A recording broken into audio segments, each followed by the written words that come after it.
चलिए बताने जा रहा हूँ आज आप सबको इस वीडियो में जो रमेश रेशमिया का कल सुबह रमेश रेशमिया भाई का एक सॉन्ग रिलीज होने वाला है।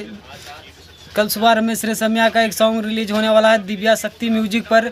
और जिस सॉन्ग का टाइटल रखा गया है बड़ी दुखे कमरिया हो।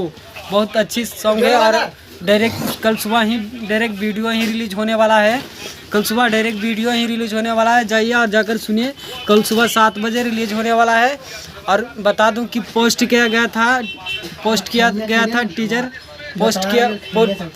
गया था टीजर रमेश रेशमिया के फेसबुक पेज से। आप सब जाइए और देखिए वीडियो। आप सबको चलती स्क्रीन पर शायद दिखा ही होगा टीजर का कि किस तरह से वीडियो बनाया गया। बहुत अच्छी क्वालिटी का वीडियो बनाया गया है। रमेश रेशमिया भाई ने अब की बार हाई क्वालिटी का वीडियो लाया है और अच्छी गाना भी है। जाइए और जाकर सुनिए। अगर इसी तरह की जानकारियाँ सुनना पसंद करते हैं तो मेरी चैनल पर बने रहें ताकि आप सबके लिए ऐसे खबरें लाते रहूं। तो चलिए अगला वीडियो में फिर मिलते हैं। रमेश रेशमिया को अगर सपोर्ट करते हैं तो मेरे चैनल को सब्सक्राइब कीजिए और बेल आइकन प्रेस जरूर कीजिएगा ताकि आप सबके लिए ऐसे खबरें लेकर आते रहेंगे।